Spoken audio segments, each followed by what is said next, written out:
Good morning all of you. आज की class में आप सभी का स्वागत है। आज की क्लास स्टार्ट करने से पहले मैं पिछले क्लास में जो हमने डिस्कस किया था, हमने पिछले क्लास में कैरेक्टरिस्टिक्स ऑफ मेजरमेंट सिस्टम देखा था, उसके static characteristics and dynamic characteristics के बारे में। साथ ही हमने लास्ट क्लास में लास्ट टॉपिक जो देखा था ट्रांसड्यूसर के बारे में देखा था कि ट्रांसड्यूसर क्या होता है ना। ट्रांसड्यूसर एक प्रकार से मतलब एक इंस्ट्रूमेंट होता है या एक उपकरण है, या इसे हम एक सेंसिंग डिवाइस भी कहते हैं।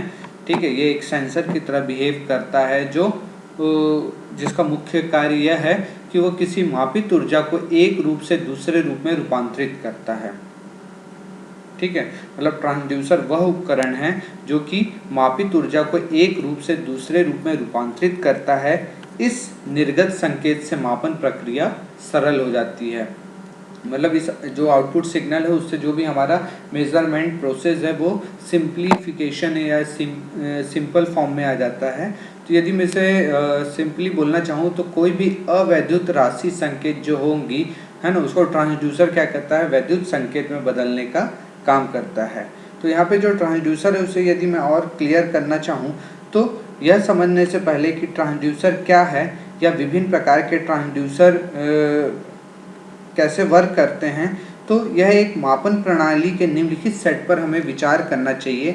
ठीक है, तो अगर मैं सिंपली एक मेजरमेंट सिस्टम की बात करूं तो उसमें मुख्यतः तीन चीज़ें होती हैं। एक होता है सेंसर, दूसरा होता है सिग्नल कंडीशनिंग यूनिट और तीसरा होता है आपका डेटा रिप्रेजेंटेशन, डेटा का प्रतिनिधित्व करने वाला उपकरण। ठीक है, तो यदि मैं ट्रांसड्यूसर के समझाने के लिए मैं अपने मेजरमेंट सिस्टम में बताऊं तो मुख्यतः तीन ब्लॉक्स में हम समझते हैं, सेंसर, सिग्नल कंडीशनिंग यूनिट और डेटा का प्रतिनिधित्व करने वाला उपकरण। तो यहाँ पे जो सेंसर है वो क्या होता है, सेंसर एक ऐसा उपकरण है जिसका उपयोग किसी भी भौतिक मात्रा जैसे तापमान, गति, प्रवाह, स्तर, दबाव आदि में परिवर्तन का पता लगाने के लिए किया जाता है। इनपुट मात्रा में कोई भी परिवर्तन सेंसर द्वारा पता लगाया जाएगा और आउटपुट मात्रा में परिवर्तन के रूप में परिलक्षित होगा। तो किसी भी सेंसर में इनपुट और आउटपुट मात्रा दोनों भौतिक मीन्स क्या हो सकता है, नॉन इलेक्ट्रिकल नेचर का हो सकता है। ठीक है, सेकेंड ब्लॉक जो होता है सिग्नल कंडीशनिंग यूनिट, वो क्या करता है कि सेंसर की जो नॉन इलेक्ट्रिक प्रोडक्शन सिग्नल है उसे आगे की प्रक्रिया के लिए असुविधाजनक बनाती है। इसलिए सिग्नल कंडीशनिंग यूनिट का उपयोग सेंसर के जो भी फिजिकल आउटपुट हैं या जो नॉन इलेक्ट्रिक आउटपुट को वो क्या करता है, इलेक्ट्रिक आउटपुट में बदलने का कार्य करता है। तो यहाँ पे मुख्यतः जो सिग्नल कंडीशनिंग में हम यूज़ करते हैं वो क्या होता है, डिजिटल कन्वर्टर के रूप में, एम्पलीफायर के रूप में, फिल्टर्स के रूप में, रेक्टिफायर्स के रूप में और मॉड्यूलेटर के रूप में। तो ये जो भी चीज़ें हैं, digital converter, amplifier, filter, rectifier और मॉड्यूलेटर, ये सभी किस में यूज़ होते हैं, आपके सिग्नल कंडीशनिंग में यूनिट, सिग्नल कंडीशनिंग यूनिट के रूप में इनका उपयोग किया जाता है। और फाइनली जो ब्लॉक होता है ना, वो क्या होता है, किसी ऑब्जर्वर के द्वारा मापा आउटपुट प्रस्तुत करने के लिए डेटा प्रतिनिधित्व उपकरण का उपयोग किया जाता है। तो ये उपकरण में क्या क्या आते हैं आपका, जैसे पैमाना आ गया, एलसीडी डिस्प्ले हो गया या सिग्नल रिकॉर्डर हो गया। तो ये सभी क्या है, आपके डेटा रिप्रेजेंटेशन का काम करते हैं। तो यहाँ पे मैंने आपको जो ट्रांसड्यूसर बताया कि ट्रांसड्यूसर को समझने से पहले हम मुख्यतः जो हमारा मेजरमेंट सिस्टम है उनके तीन ब्लॉक को समझते हैं। तो यहाँ पर अगर मैं एक एग्जांपल लेके समझाना चाहूँ कि मान लो एक स्ट्रेन गेज को ये हम सेंसर के रूप में देखें, एक स्ट्रेन गेज लें और उसको सेंसर के रूप में देखें। ठीक है, तो तनाव में कोई भी परिवर्तन इसके प्रतिरोध में परिवर्तन के रूप में दिखाई देगा। ठीक है, यदि उसमें आप कोई भी उसको खींचते हो तो उसके रेजिस्टेंस में भी चेंजेस दिखेगा। तो अब इस प्रतिरोध में मतलब ये जो प्रतिरोध है इसमें जो परिवर्तन है उसको हम क्या करेंगे, वोल्टेज के फॉर्म में बदलने के लिए आप क्या करोगे, एक व्हीटस्टोन ब्रिज सर्किट का उपयोग कर सकते हो जो सिग्नल कंडीशनिंग यूनिट के रूप में कार्य करेगा। तो यहाँ पे जो स्ट्रेन गेज है वो क्या कर रहा है, सेंसर के रूप में काम कर रहा है। व्हीटस्टोन ब्रिज क्या कर रहा है, आपका सिग्नल कंडीशनिंग यूनिट के रूप में काम कर रहा है। और इन दोनों का जो कॉम्बिनेशन फॉर्म होगा वो क्या कहलाएगा, आपका ट्रांसड्यूसर कहलाएगा। तो सामान्यतः ट्रांसड्यूसर एक ऐसा उपकरण है जो ट्रांसडक्शन के सिद्धांत द्वारा ऊर्जा के एक रूप को दूसरे रूप में परिवर्तित करता है। आमतौर पर ऊर्जा के एक रूप में एक संकेत एक ट्रांसड्यूसर द्वारा दूसरे रूप में एक संकेत में परिवर्तित हो जाता है। ठीक है, तो जो मैंने आपको एग्जाम्पल बताया, तो उसमें एक जो ट्रांसड्यूसर है वो एक उपकरण है जो भौतिक मात्रा को क्या कर रहा है, विद्युत मात्रा में परिवर्तित करने का काम कर रहा है। ठीक है, समझ में आया आपको? तो यहाँ पर यदि मैं और थोड़ा क्लियरली आपको बताना चाहूँ तो यहाँ पर क्या है, जो हमारा जो ट्रांसड्यूसर है वो किसी भी अभौतिक सिस्टम को भौतिक सिस्टम में बदलने का काम कर रहा है। ठीक है, तो इसे हम कहीं कहीं पे इलेक्ट्रिकल ट्रांसड्यूसर के रूप में भी डिफाइन करते हैं। तो यहाँ पर यदि मैं और क्लियरली ट्रांसड्यूसर के बारे में बोलना चाहूँ तो ट्रांसड्यूसर जो होता है एक, यदि इसे मैं विद्युत ट्रांसड्यूसर के फॉर्म में भी बोलूँ तो एक विद्युत ट्रांसड्यूसर एक ऐसा उपकरण है जो भौतिक मात्रा को अनुपातिक विद्युत मात्रा जैसे वोल्टेज या विद्युत करंट में परिवर्तित करने में सक्षम है। इसलिए यह किसी भी मात्रा को मापने योग्य विद्युत संकेत में परिवर्तित करता है। मापी जाने वाली भौतिक मात्रा दबाव, लेवल, टेम्परेचर, डिस्प्लेसमेंट आदि हो सकती है। मतलब जिसे हम मेज़र कर रहे हैं वो क्या हो सकता है, प्रेशर हो सकता है, लेवल हो सकता है, टेम्परेचर हो सकता है, डिस्प्लेसमेंट हो सकता है। तो इन सारी चीज़ों को क्या करता है, वो इलेक्ट्रिक सिग्नल वोल्टेज और करंट के फॉर्म में बदलने की कोशिश करता है। तो ट्रांसड्यूसर से प्राप्त होने वाला आउटपुट विद्युत रूप में होता है और मापी गई मात्रा के बराबर होता है। उदाहरण के लिए मान लीजिए कि एक टेम्परेचर ट्रांसड्यूसर तापमान को एक समान विद्युत क्षमता में बदल देगा। इस आउटपुट सिग्नल का उपयोग भौतिक मात्रा को नियंत्रित करने या इसे प्रदर्शित करने के लिए भी किया जा सकता है। ठीक है, तो यहाँ पर इलेक्ट्रिक ट्रांसड्यूसर जो होता है वह उपकरण है जो किसी अवैद्युत राशि के मापे गए इनपुट सिग्नल को विद्युत सिग्नल में आउटपुट के फॉर्म में भेजता है। ठीक है, तो ये किसी भी नॉन इलेक्ट्रिकल क्वांटिटी को इलेक्ट्रिकल क्वांटिटी में बदलने का काम करता है। तो उस ट्रांसड्यूसर को हम क्या कहते हैं, विद्युत ट्रांसड्यूसर कहते हैं। ठीक है, अब क्या क्या एडवांटेजेस हैं आपके इलेक्ट्रिक ट्रांसड्यूसर के, वो मैं आपको बताता हूँ। ठीक है, तो यहाँ पर इलेक्ट्रिक ट्रांसड्यूसर के जो एडवांटेजेस हैं, पहला है उसमें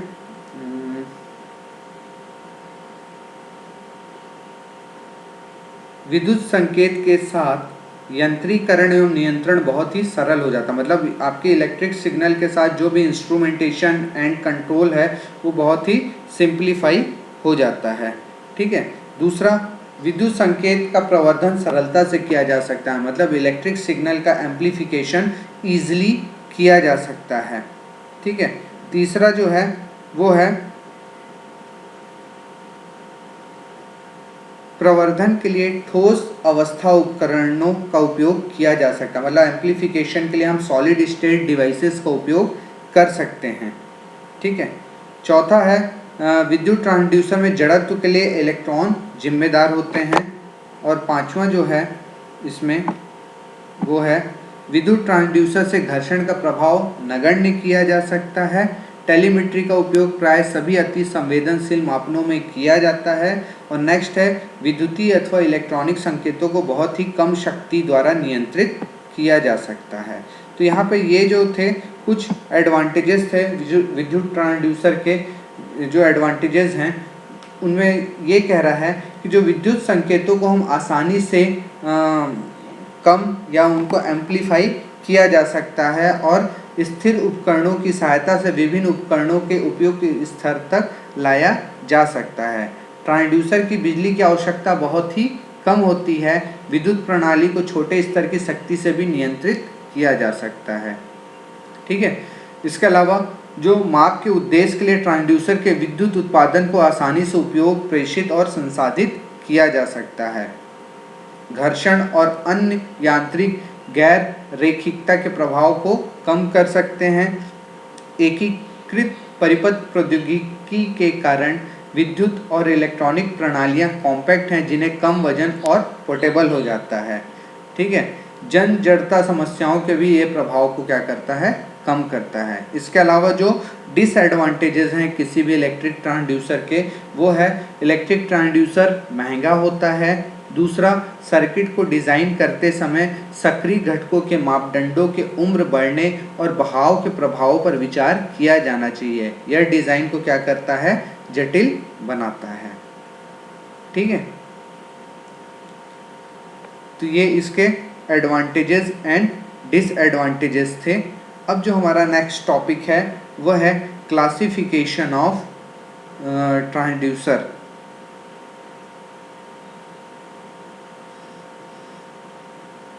यहाँ पे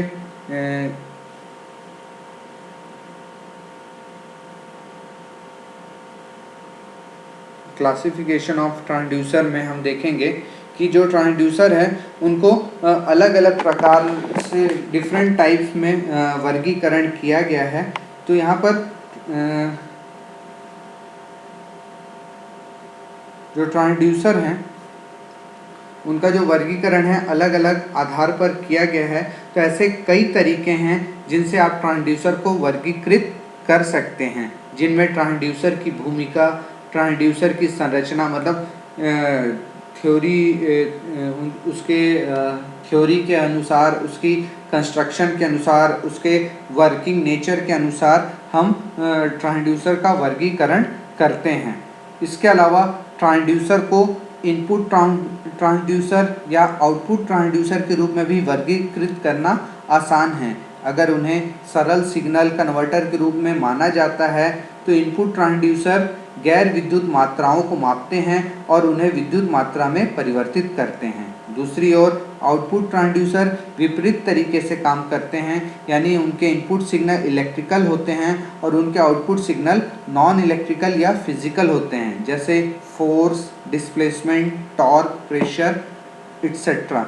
ऑपरेशन के सिद्धांत के आधार पर ट्रांसड्यूसर को मैकेनिकल, थर्मल, इलेक्ट्रिकल आदि में भी वर्गीकृत किया जा सकता है। ठीक है, यहाँ पर यदि हम 3 कारकों के आधार पर ट्रांसड्यूसर का वर्गीकरण करें तो पहला है शारीरिक प्रभाव, दूसरा है भौतिक मात्रा और तीसरा है ऊर्जा का स्रोत। यहाँ पे शारीरिक प्रभाव के आधार पर यदि हम ट्रांसड्यूसर का वर्गीकरण करते हैं तो ट्रांसड्यूसर का जो पहला वर्गीकरण है वो भौतिक मात्रा को विद्युत मात्रा में बदलने के लिए लगे भौतिक प्रभाव पर आधारित होता है। फॉर एग्जाम्पल, तापमान में परिवर्तन के अनुपात में तांबे के तत्व के प्रतिरोध में परिवर्तन हम देखते हैं। तो निम्नलिखित जो शारीरिक प्रभाव का आमतौर पर उपयोग किया जाता है उसमें है प्रतिरोध में भिन्नता, अधिष्ठापन में भिन्नता, है ना, हॉल प्रभाव और पीजो इलेक्ट्रिक इफेक्ट। भौतिक मात्रा के आधार पर यदि वर्गीकरण देखें हम तो ट्रांसड्यूसर का जो दूसरा वर्गीकरण होता है वो परिवर्तित भौतिक मात्रा पर आधारित होता है, अर्थात रूपांतरण के बाद ट्रांसड्यूसर का अंतिम उपयोग। उदाहरण के लिए एक प्रेशर ट्रांसड्यूसर एक ट्रांसड्यूसर है जो प्रेशर को इलेक्ट्रिक सिग्नल में परिवर्तित करता है। तो भौतिक मात्रा और संबंधित उदाहरणों के आधार पर वर्गीकृत ट्रांसड्यूसर की एक सूची भी मैं बताता हूँ आपको। तो जैसे टेम्परेचर ट्रांसड्यूसर में क्या होता है आपका थर्मोकपल, प्रेशर ट्रांसड्यूसर में बॉर्डन गेज, डिस्प्लेसमेंट ट्रांसड्यूसर में एलवीडीटी, है ना, लेवल ट्रांसड्यूसर में टॉर्क ट्यूब, फ्लो ट्रांसड्यूसर में फ्लो मीटर, फोर्स ट्रांसड्यूसर में डायनमोमीटर और एक्सेलरेशन ट्रांसड्यूसर में एक्सेलेरोमीटर लगा होता है। ठीक है, और तीसरा जो वर्गीकरण का आधार है वो है ऊर्जा के स्रोत के आधार पर। तो ट्रांसड्यूसर को ऊर्जा के स्रोत के आधार पर भी वर्गीकृत किया जाता है। इस श्रेणी के अंतर्गत आमतौर पर 2 प्रकार के ट्रांसड्यूसर होते हैं, पहला सक्रिय ट्रांसड्यूसर और दूसरा होता है निष्क्रिय ट्रांसड्यूसर। तो जो सक्रिय ट्रांसड्यूसर होता है वो सक्रिय ट्रांसड्यूसर में इनपुट से ऊर्जा को बिजली आपूर्ति से अनुपातिक आउटपुट में ऊर्जा स्थानांतरित करने की प्रक्रिया में नियंत्रण संकेत के रूप में उपयोग किया जाता है। मतलब जो सक्रिय ट्रांसड्यूसर होता है उसमें इनपुट से ऊर्जा को बिजली आपूर्ति से अनुपातिक आउटपुट में ऊर्जा स्थानांतरित करने की प्रक्रिया में नियंत्रण संकेत के रूप में उपयोग किया जाता है। इसको अगर मैं एग्जाम्पल के द्वारा समझाऊं तो मान लो एक स्ट्रेन गेज एक एक्टिव ट्रांसड्यूसर है जिसमें तनाव को प्रतिरोध में परिवर्तित किया जाता है, लेकिन चूंकि तनावपूर्ण तत्व से ऊर्जा बहुत कम है इसलिए आउटपुट के लिए ऊर्जा बाहरी बिजली आपूर्ति के द्वारा प्रदान की जाती है। सेकंड है निष्क्रिय ट्रांसड्यूसर, जिसे हम कहते हैं पैसिव ट्रांसड्यूसर। तो निष्क्रिय ट्रांसड्यूसर में इनपुट से ऊर्जा सीधे आउटपुट में परिवर्तित हो जाती है। उदाहरण के लिए थर्मोकपल एक निष्क्रिय ट्रांसड्यूसर है जहां गर्मी ऊर्जा जो इनपुट से अवशोषित होती है और विद्युत संकेतों वोल्टेज में परिवर्तित हो जाती है। तो ये जो थे ये क्लासिफिकेशन ऑफ ट्रांसड्यूसर थे, ठीक है। इसके अलावा जो ट्रांसड्यूसर हैं वो अलग अलग हैं, जैसे प्राइमरी और सेकेंडरी ट्रांसड्यूसर, ठीक है, जिसे हम प्राइमरी और सेकेंडरी ट्रांसड्यूसर कहते हैं। तो मापन के पहले चरण में जो ट्रांसड्यूसर उपयोग किया जाता है उसे प्राइमरी ट्रांसड्यूसर की संज्ञा दी जाती है। यह मापन संकेत को सबसे पहले मापता है, उसे अपेक्षित संकेत में रूपांतरित करने के लिए द्वितीयक ट्रांसड्यूसर या सेकेंडरी ट्रांसड्यूसर का उपयोग किया जाता है, ठीक है। फॉर एग्जाम्पल मान लीजिए कि यदि कोई थर्मोकपल है तो उसमें एक प्राइमरी ट्रांसड्यूसर है। जो थर्मोकपल है वो एक प्राइमरी ट्रांसड्यूसर है। यह ऊष्मा ऊर्जा को सीधे ही विद्युत संकेत जैसे वोल्टता ऊर्जा में रूपांतरित कर देता है ना। सेकेंडरी ट्रांसड्यूसर का मैं एग्जांपल बताऊं तो जैसे रेखी परिवर्तनी विभेदी ट्रांसड्यूसर LVDT है ना, वो क्या है आपका सेकेंडरी ट्रांसड्यूसर का एग्जांपल है। इसका उपयोग बोर्डोन परिनालिका बर्डन ट्यूब के साथ दाब मापन के लिए किया जाता है। अतः बर्डन ट्यूब प्राथमिक ट्रांसड्यूसर होगा जो कि दाब को विस्थापन संकेत में रूपांतरित करेगी। इस विस्थापन संकेत को वांछनीय विद्युत संकेत रूपांतरित करने के लिए LVDT जो है वो द्वितीयक ट्रांसड्यूसर के रूप में कार्य करेगा। तुलना में दाब मापने के लिए एक ट्रांसड्यूसर का उपयोग करना हो तो दाब वैद्युत ट्रांसड्यूसर का उपयोग किया जाता है जो कि दाब को सीधा ही विद्युत वोल्टता संकेत में रूपांतरित कर देता है। तो यहाँ पर जो हम डिस्प्लेसमेंट मेजरमेंट कर रहे थे तो वहाँ पे बर्डन ट्यूब प्राइमरी सेंसिंग के रूप में प्राइमरी ट्रांसड्यूसर और LVDT वहाँ पे सेकेंडरी ट्रांसड्यूसर के रूप में काम कर रहा था, ठीक है।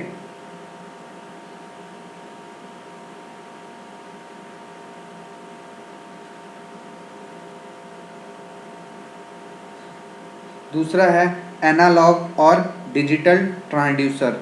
तो ट्रांसड्यूसर को उनके आउटपुट सिग्नल द्वारा भी वर्गीकृत किया जा सकता है। ट्रांसड्यूसर का आउटपुट सिग्नल निरंतर या असतत हो सकता है, ठीक है।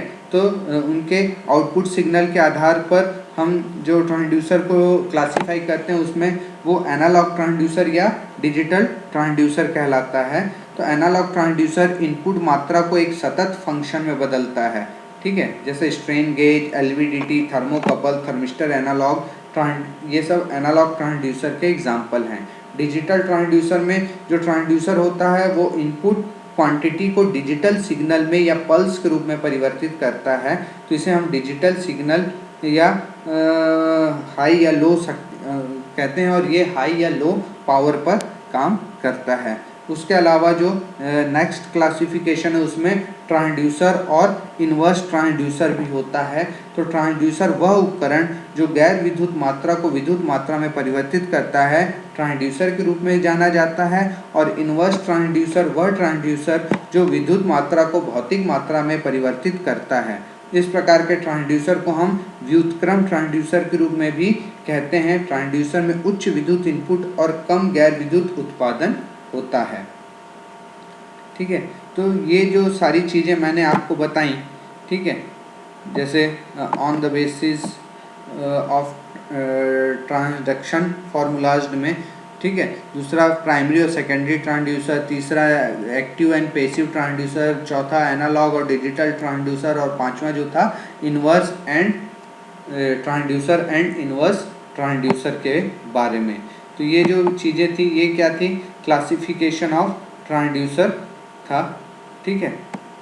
तो यहाँ तक मैंने आपको सभी चीज़ें बता दी हैं, ठीक है। तो होप सो आपको आज की क्लास समझ में आई होगी। आज के लिए इतना ही। अगली क्लास में हम सेंसर और ट्रांसड्यूसर क्या होते हैं, उनमें क्या डिफरेंस है, इसके बारे में देखेंगे। आज के लिए इतना ही। Thank you so much.